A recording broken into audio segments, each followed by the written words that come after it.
Então, uma coisa complementa a outra. E a palavra que nós ouvimos ontem só confirmou que aquilo que a gente tem feito tem sido o que Deus espera de nós, tem sido um mandamento do Senhor. Então, nós vamos continuar com a nossa célula, nós vamos continuar convidando as vidas, nós não vamos desistir. Eu sei que é muito difícil.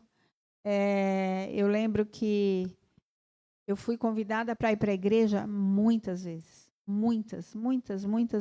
Quando tinha uma rede de mulheres, iam na minha casa, batiam na porta. Olha, vem trazer um convite para você, vai ter uma reunião na igreja só de mulheres.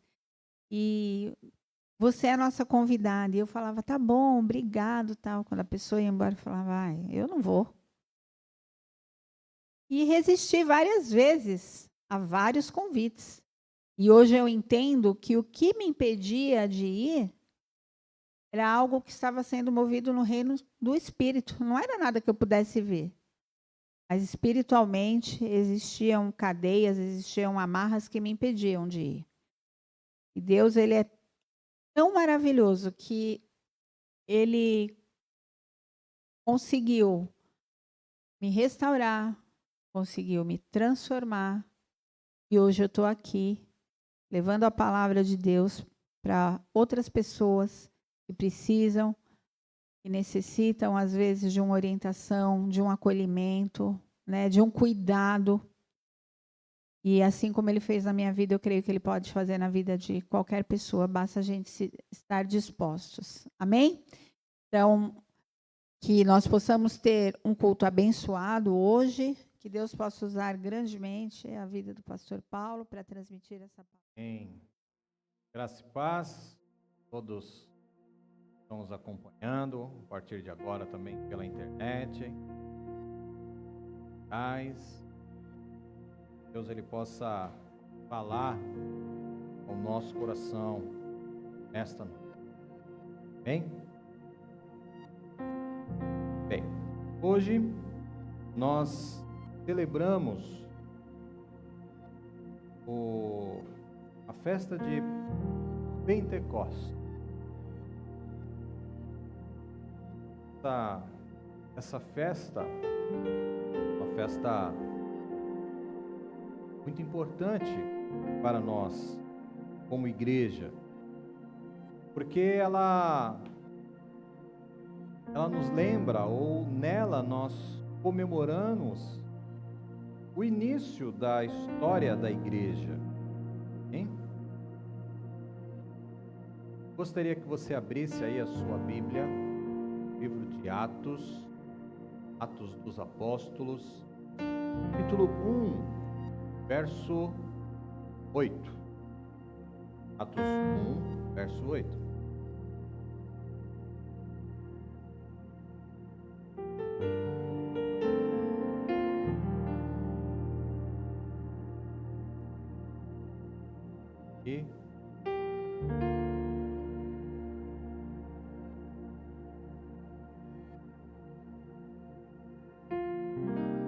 Amém.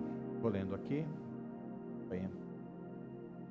Atos 1, verso 8, diz assim: Mas recebereis poder, repita comigo, poder, ao descer sobre vós o Espírito Santo, e sereis minhas testemunhas, tanto em Jerusalém, como em toda a Judéia e Samaria, e até os confins da terra. Amém? É aqui. O tema dessa ministração é Pentecoste, a casa como a sede do avivamento do Espírito. Hoje nós estamos celebrando, então, Pentecostes. Para muitos, apenas uma data no calendário cristão. Mas para a igreja, para nós, Pentecostes representa um dos acontecimentos mais importantes da história da fé cristã. A palavra Pentecoste significa 50º. Está relacionado à festa celebrada 50 dias após a Páscoa. Então, Pentecostes é celebrado 50 dias após a Páscoa. Nós temos a Páscoa, conta-se 50 dias, então nós celebramos Pentecostes. Era uma das festas principais do povo judeu e reunia pessoas de diversos lugares nas regiões de Jerusalém. Exatamente durante essa celebração que Deus ele escolheu agir de uma maneira extraordinária. O Pentecostes, ele marca o momento em que a igreja ela foi revestida do poder do Espírito Santo para cumprir a sua missão no mundo.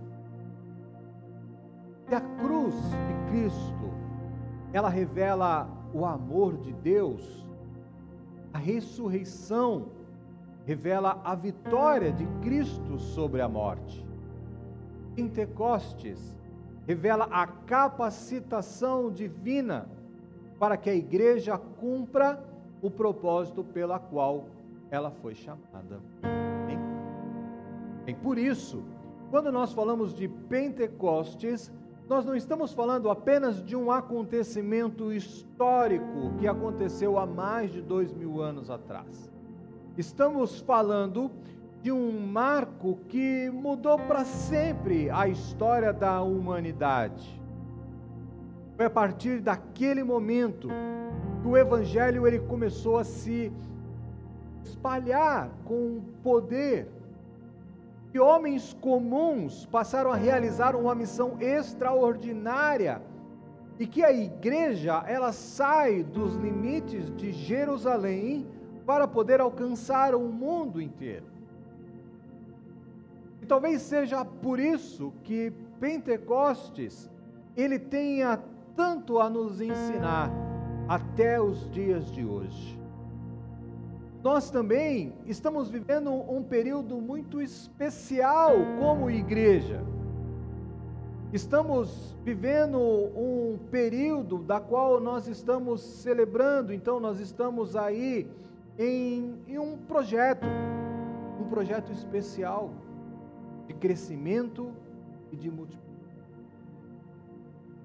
Durante 90 dias nós estamos orando e jejuando, buscando o poder de Deus por algo que está no coração dele, que é a salvação da pessoa. Estamos apresentando nomes diante de Deus, clamando pela vida dos nossos familiares, intercedendo pela vida dos nossos amigos, orando para que pessoas sejam alcançadas pelo Evangelho. E quando nós olhamos então para este livro, o livro de Atos, nós entendemos que o primeiro grande movimento de crescimento da igreja nasceu em um contexto de busca, de expectativas, de experiência com Deus. E hoje nós vamos entender um pouco mais sobre este movimento de Deus para a sua igreja. Pentecostes, então, ele começa como uma promessa. Nós lemos aqui em Atos, capítulo 1, verso 8, Jesus falando que nós receberíamos poder. Ao estudarmos Pentecostes, a primeira coisa que nós precisamos compreender é que tudo começou com uma promessa. Promessa de Jesus. Antes do derramamento do Espírito Santo, Jesus ele faz uma promessa para os seus discípulos. Após a sua ressurreição, Jesus ele permanece durante 40 dias ensinando e preparando aqueles que dariam continuidade à sua obra aqui na terra. Eles haviam caminhado com Cristo durante 3 anos e meio. Eles haviam testemunhado dos seus milagres, haviam ouvido dos seus ensinamentos, presenciado a sua vitória e também a sua morte. No entanto, ainda havia algo que precisavam receber antes de iniciar a missão que então lhe fora confiada. Foi nesse contexto que Jesus então declara para eles: mas recebereis poder ao descer sobre vós o Espírito Santo, e sereis minhas testemunhas, tanto em Jerusalém como em toda a Judéia e Samaria e até os confins da terra. Essas palavras, elas revelam uma verdade fundamental para a vida da igreja como um todo. Jesus, ele sabia que os seus discípulos, eles não conseguiriam cumprir a missão apenas com uma boa vontade. A tarefa era grande demais. Eles deveriam anunciar o Evangelho, não apenas em Jerusalém, ali onde eles estavam acostumados, mas eles deveriam pregar na Judéia, em Samaria e até os confins da terra. Você imagina que dentro desse chamado, desse propósito de pregar até os confins da terra, como é que você fazia naquela época para você chegar nos confins da terra? Não tinha avião para te levar de um lado para o outro. Tudo era feito através de barcos e demorava, às vezes, dias, meses para você conseguir ir de um lado para o outro. Então Jesus sabia que essa tarefa, essa missão que ele estava deixando para a sua equipe era algo muito grande para eles reservarem, para eles fazerem sozinhos, né? Então Jesus ele diz que eles precisavam receber poder, um poder, mas não era um poder comum, era um poder que vinha do alto, um poder que vinha dos céus. Essas palavras, elas revelam uma verdade fundamental para a igreja.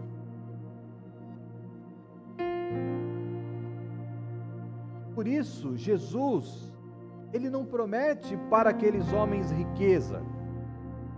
Ele não promete para aqueles homens influência política. Jesus não ofereceu para aqueles homens reconhecimento humano.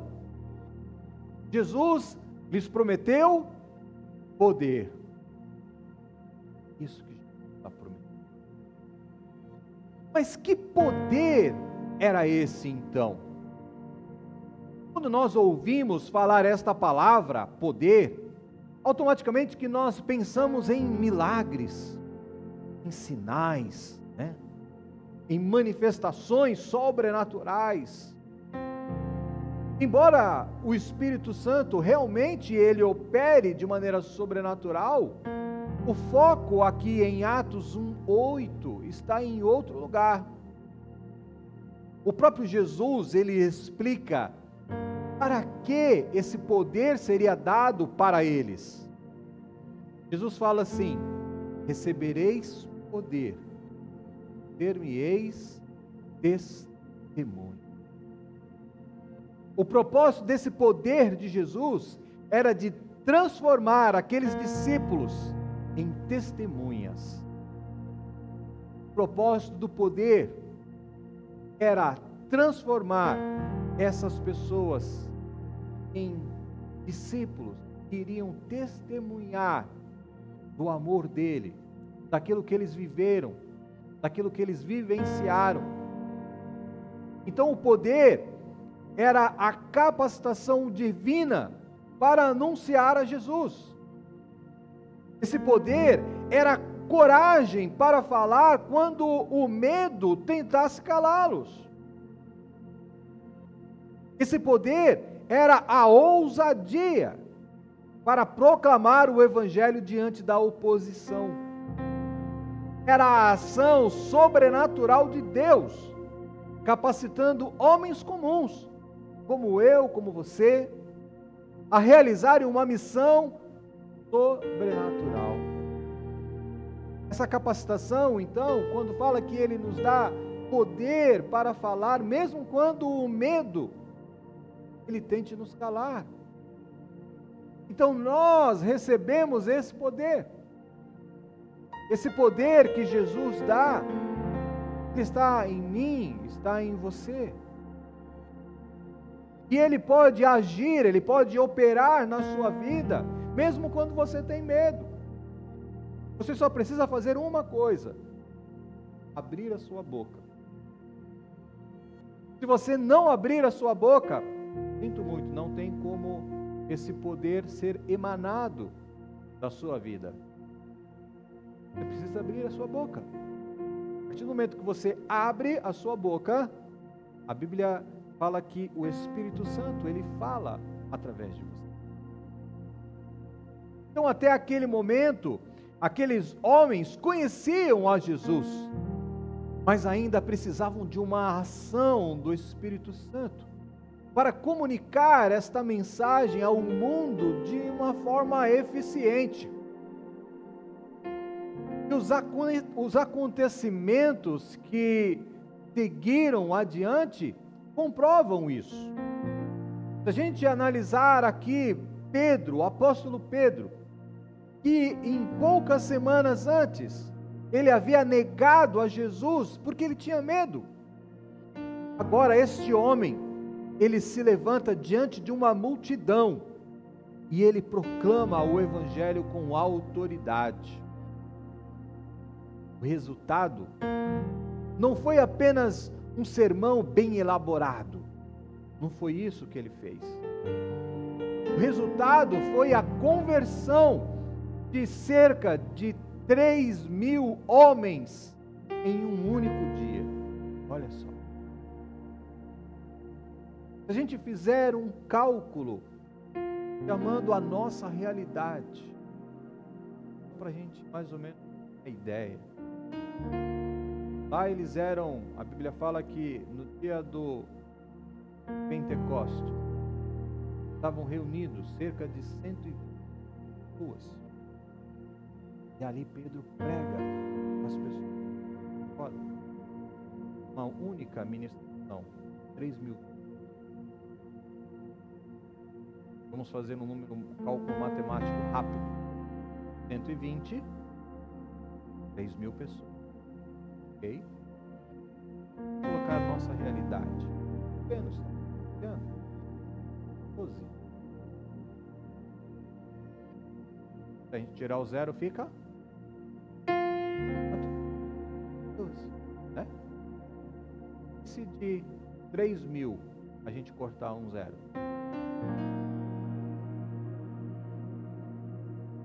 imagine se a gente ganhasse 300 pessoas num único dia. Onde que a gente ia colocar esse povo?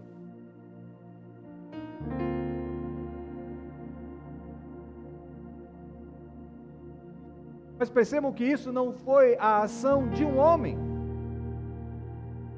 O que muda da história de Pedro até esse momento?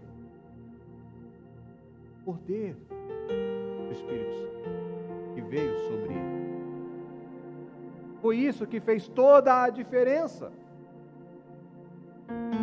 Nós temos esse poder. O poder que foi dado a eles aqui. Nós também recebemos.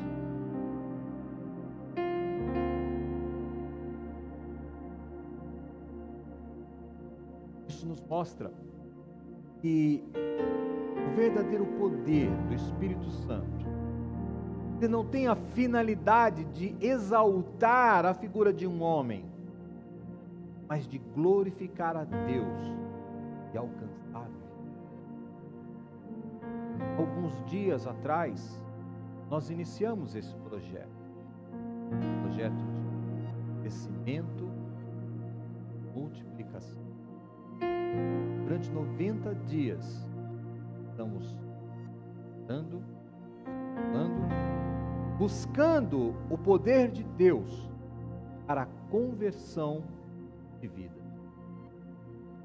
Temos apresentado nomes diante de Deus, temos intercedido pelos nossos familiares, clamando para que pessoas sejam alcançadas pelo Evangelho. Nós precisamos compreender que ninguém é salvo apenas porque alguém falou bem. Não adianta uma pessoa vir aqui à frente e falar com eloquência, falar bem. Ninguém tem o coração transformado apenas por argumentos humanos. Salvação, ela é uma obra de Deus. É o Espírito Santo que convence o homem do pecado, do juízo e da justiça.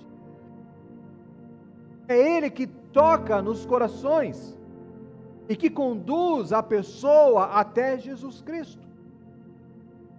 Por isso, a promessa feita aos discípulos, ela continua sendo essencial para a igreja dos dias de hoje. Nós também precisamos desse poder. Não para a nossa exaltação pessoal, mas para cumprir a missão que Jesus nos confiou. Precisamos do poder que nos torna testemunhas, do poder que nos leva a compartilhar a nossa fé, do poder que nos dá a ousadia para falar de Jesus, do poder que transforma a nossa vida em uma mensagem viva do Evangelho. Toda grande colheita espiritual, ela começa quando a igreja compreende que ela não depende apenas da sua força, mas da capacitação que vem do Espírito Santo. Foi assim no Pentecostes, foi assim na igreja primitiva, e continua sendo assim nos dias de hoje. Antes da colheita, houve uma promessa.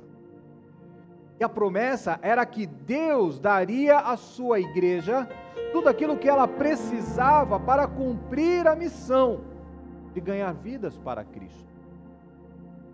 Grande verdade deste momento, que eles não ficaram parados. Eles não transformaram a promessa em passividade. Eles guardaram da maneira correta. Eles obedeceram, se reunindo, perseverando e orando. Foi isso que esses homens fizeram.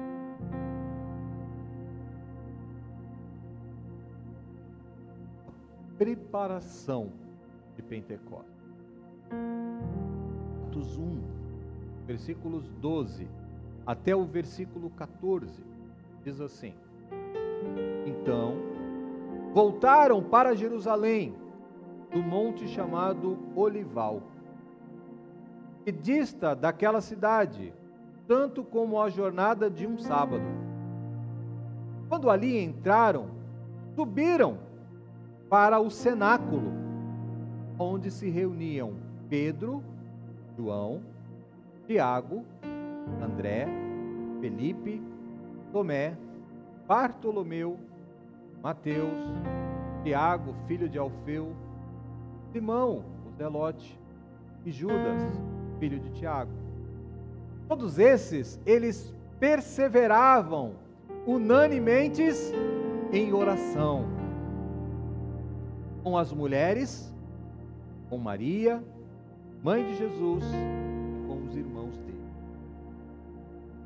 Após receberem a promessa de Jesus, os discípulos, eles retornaram para Jerusalém, e eles passaram a aguardar o cumprimento que o Senhor havia lhes anunciado.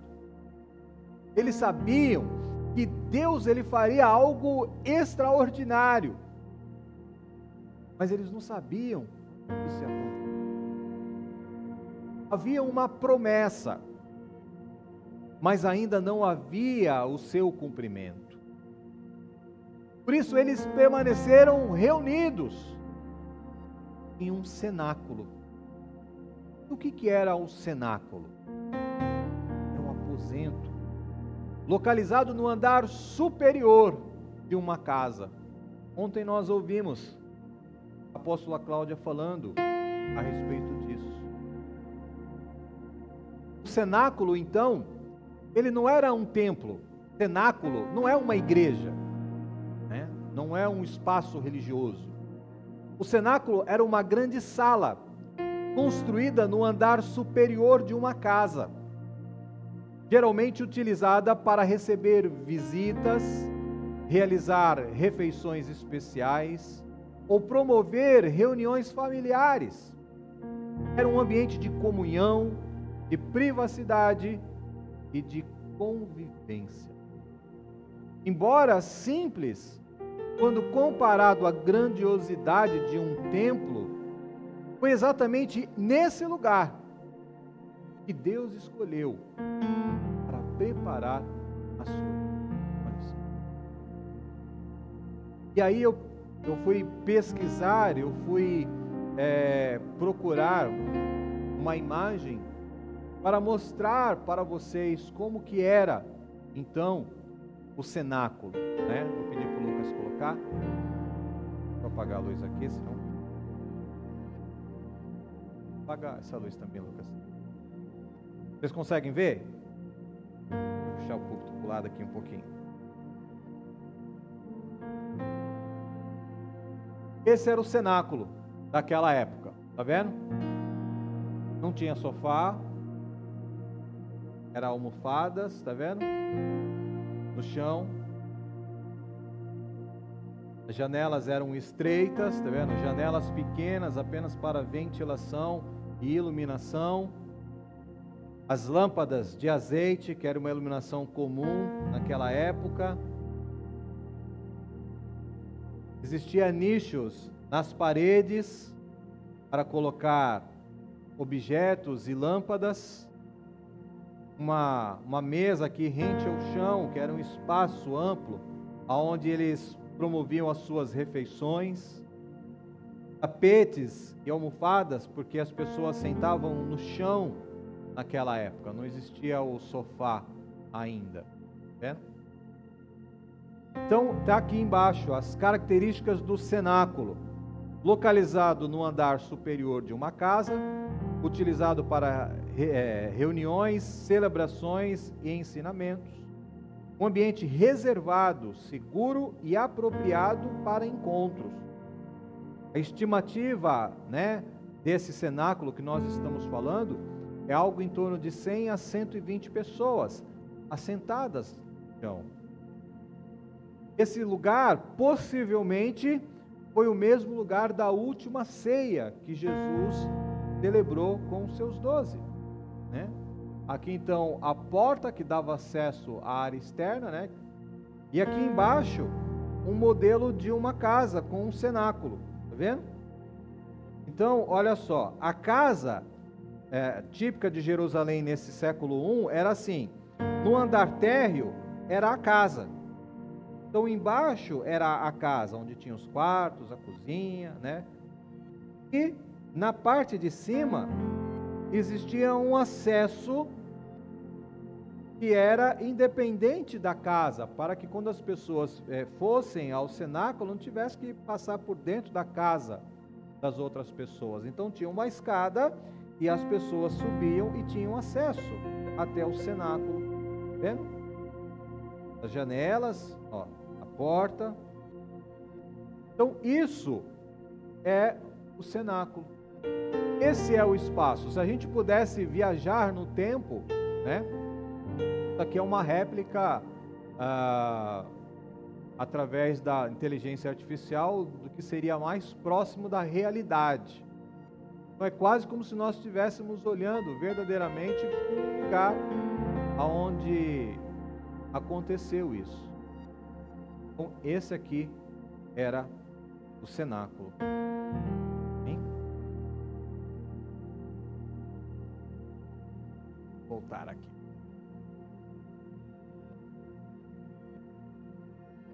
Então, Deus ele poderia ter escolhido um templo para estar preparando a sua igreja, para começar a igreja, né? Afinal, um templo era o centro da vida religiosa judaica. Era o lugar mais importante de Jerusalém. No entanto, Deus escolheu uma casa. Foi naquele ambiente simples que os discípulos permaneceram unidos, perseverando em oração e aguardando então o agir de Deus. Enquanto a cidade ela seguia a sua rotina normal, algo estava sendo preparado naquele lugar. Pentecostes, ele não começou apenas com um vento impetuoso de Atos 2. Pentecoste começou com homens e mulheres reunidos em uma casa, buscando a Deus e confiando na sua promessa. E aqui nós encontramos uma das aplicações mais importantes para o nosso dia atual.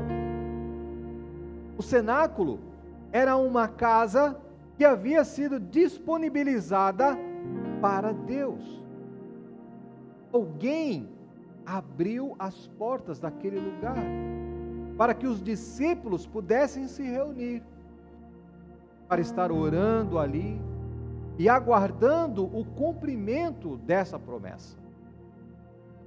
Hoje, as nossas células, elas exercem um papel muito semelhante. São casas abertas para a comunhão, para a oração, para o evangelismo, para o discipulado. São ambientes onde pessoas se reúnem para buscar a Deus, compartilhar da palavra. Muitas vezes nós enxergamos uma célula apenas como mais uma reunião da igreja. Mas o cenáculo, ele nos ensina a olhar para isso de uma outra forma. Antes do derramamento do Espírito, havia uma casa. Antes da grande colheita de almas, existia uma casa. Antes do avivamento que alcançaria ao mundo, existia uma casa disponível para ser usada por Deus. Quando uma família ela decide abrir as portas da sua casa para uma célula, ela não apenas está oferecendo uma sala, algumas cadeiras, um espaço físico. Ela está dizendo: Deus, esta casa também pode ser usada para a manifestação do Teu Espírito. Se compreendêssemos esse privilégio, pelo que isso representa, provavelmente nós não precisaríamos pedir para ninguém abrir uma célula na sua casa. As pessoas estariam aqui pedindo: olha, abre uma célula na minha casa.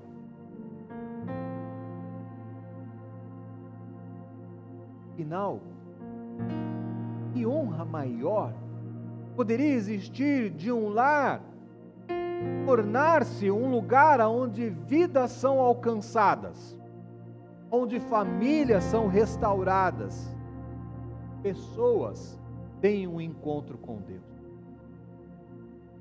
O cenáculo, ele nos mostra que uma casa comum, ela pode se tornar o cenário de algo extraordinário quando é colocada à disposição. Enquanto os discípulos estavam no cenáculo, Deus preparava o Pentecoste. enquanto esses discípulos eles perseveravam em oração, Deus preparava uma grande colheita de almas. Da mesma forma, enquanto nós buscamos ao Senhor aqui nesse projeto de crescimento e de multiplicação, nós cremos que Deus continua preparando aquilo que somente Ele é capaz de fazer. Talvez nós ainda não tenhamos visto o cumprimento de todas as nossas orações. Talvez Deus ainda não tenha salvo as pessoas que nós estamos orando. Mas Deus, Ele está trabalhando durante todo esse período de espera. Enquanto a igreja ora, Deus prepara a colheita. Enquanto a igreja persevera, Deus prepara o cumprimento das suas promessas. Foi de dentro daquela casa que a igreja aprendeu a esperar. Foi dentro daquela casa que a fé foi fortalecida. Foi dentro daquela casa que Deus preparou o cenário para o maior avivamento da história da igreja. Porque antes do derramamento, houve a preparação. E a preparação aconteceu dentro de uma casa. Hein? Por fim, então, chegamos em Pentecostes, propriamente dito, o derramamento do Espírito Santo sobre aquelas pessoas. Atos 2, de 1 a 4, começa dizendo o seguinte: ao cumprir-se o dia de Pentecostes, estavam todos, repitam comigo, todos, reunidos no mesmo lugar. Aquelas pessoas estavam todas reunidas no mesmo lugar, orando, esperando a promessa de Deus. Essa frase ela parece simples, mas ela carrega uma verdade profunda. Quando chegou o momento determinado por Deus, os discípulos estavam exatamente aonde eles deveriam estar. Permaneciam unidos. Permaneciam perseverando. Permaneciam aguardando. O que Deus havia prometido, finalmente estava prestes a acontecer. E então, de maneira repentina, Deus visitou aquela casa. Lucas relata que veio do céu um som semelhante a um vento impetuoso, e que encheu aquela casa aonde todos estavam sentados. Em seguida, apareceram línguas como de fogo, que pousaram sobre cada uma daquelas pessoas. Todos foram cheios. Interessante observar que o primeiro lugar a ser impactado pelo derramamento do Espírito Santo não foi numa praça, não foi num templo, nem em uma grande multidão. A primeira coisa que o Espírito Santo encheu foi uma casa. E aquela casa que havia sido o lugar de espera, agora se tornava o lugar da manifestação do Espírito Santo. Aquela casa que havia sido um lugar de oração, agora se tornava um lugar do derramamento.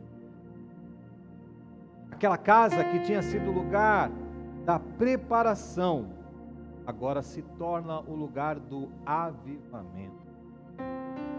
E tudo aquilo aconteceu porque Deus havia prometido algo que começou a se cumprir naquele ambiente simples que havia sido colocado. O derramamento do Espírito Santo transformou completamente a vida daqueles discípulos. Eles não saíram do cenáculo apenas emocionados, eles saíram dali capacitados. Receberam ousadia para testemunhar. Eles receberam coragem para anunciar Cristo e a autoridade espiritual para cumprir a missão que lhes havia sido cumprida. O resultado foi que logo após o derramamento do Espírito Santo, Pedro, ele prega o Evangelho e cerca de 3.000 pessoas entregaram a sua vida a Jesus. A promessa produziu testemunhas. As testemunhas anunciaram o Evangelho. E o Evangelho produziu uma grande colheita. O derramamento do Espírito nunca tem como objetivo terminar dentro de 4 paredes. O que Deus faz dentro da casa deve alcançar as ruas lá fora.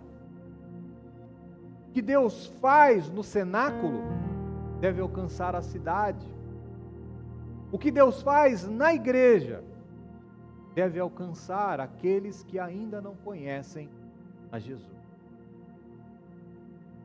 Por isso, quando nós olhamos para este projeto que nós estamos executando aqui, um projeto de oração, não estamos apenas buscando experiências espirituais para com Deus.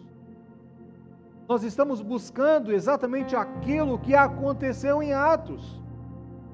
Vidas sendo alcançadas pelo poder do Evangelho.